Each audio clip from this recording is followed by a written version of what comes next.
Senators who aided the escape of Senator Bato de la Rosa must be held accountable. That's the call of some lawmakers at the House of Representatives.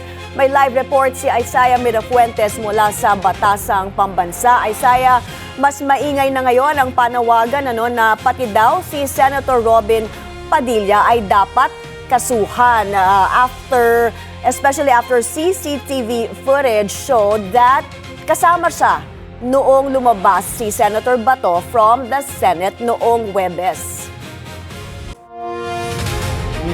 Yes, may tama ka dyan. No? At ito nga mga mambabatas nito, sinasabi nila na hindi lang ang mga senador raw ang may pakialam sa naging kautusan ng Department of Justice na dapat nang arestuhin si Senator Bato de la Rosa dahil ang mga mambabatas mula dito sa Kamara ay may kanya-kanya ring reaksyon. Hindi lang raw dapat si Senator Bato de la Rosa ang managot, kundi dapat rin isama si Senator Robin Padilla. Ayon yan kay Akbayan Party List Representative Percy Valsindania. Dapat mapanagot yung mga kasabwat sa pagpapatakas kay Bato. Kasi sabi ni Sen. Robin, hindi niya tinakas si Bato. Pero inamin niya, nakasama niya sa kanyang getaway vehicle. Kung sino pa yung artista, siya pa yung siyakang acting. Kaya si Robin talagang confirm na kasabwat talaga. Anya, the long wait is over. Huli man raw at magaling, dapat mahabol pa rin si Senator Bato. Dagdag pa ni Sendanya, matutupad na ang wish ni Senator Bato noon na makasama ang kanyang tatay Digong. Pero hindi dito sa Pilipinas, pero sa Dahig. Tila napahiya rin raw ang mga Duterte alay sa desisyon ng DOJ at patunay na kailanman hindi na kailangang hintayin ng local court para maglabas ng arrest warrant. Bumuelta naman si Kabataan Party List Representative Reneco sa motion for reconsideration na plano ng kampo ni Senator Bato. Aniya, nakakahiya na raw ito sa mga nabiktima ng war on drugs na hindi man lang nabigyan ng pagkakataong ipagtanggol ang kanilang mga sarili.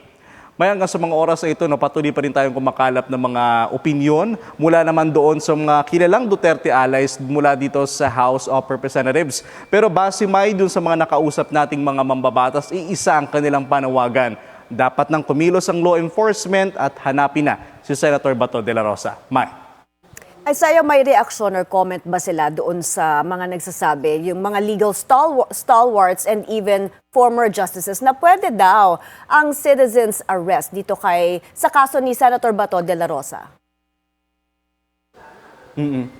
May ang sinasabi sa atin ng mga kongresista mula dito sa Kamara, napakaraming pulisya na nagkalat sa buong Pilipinas, maraming mga law enforcement group at dapat sila yung kumilos para daw hanapin si Senator Bato de la Rosa. Nabanggit rin nga sa atin kanina ni Representative Reneco na nagtataka raw siya na kung bakit raw kapag mga aktivista, ang mga mayroong arrest warrant ay kinabukasan ay dumarating daw agad ang mga law enforcement group dun sa bahay nung mga aarestohin nila. At yun ang panawagan ng mga kongresista dito na dapat agad-agad mahanap si Senator Bato dahil naniniwala rin sila na may kakayahan naman ang justice system maging ang Pilipinas na agarang mahanap ang senador. May. Maraming salamat Isaiah Mirafuentes, live mula sa Batasang Pambansa. Former Senate President Franklin Drilon is not mincing words, calling for the resignation of suspended Acting Sergeant-at-Arms Mau Aplasca following last week's chaos at the Senate. On BNC's Abogado, Drilon pointed out that in his 24 years in the Senate, they quarreled over many things, but shots were never fired. After the fiasco, Drilon also doubts that the chamber can ever recover from the prestige it once held under the legal giants of old. It is really embarrassing, and I don't know if the Senate can ever recover the prestige that it used to have during the time of Claro Recto and all the legal giants in our history. This is embarrassing, and the Senate leadership should be very conscious of how to restore the confidence of the people in a Senate whose prestige has been really muddled, has been affected, has deteriorated as a result of this episode.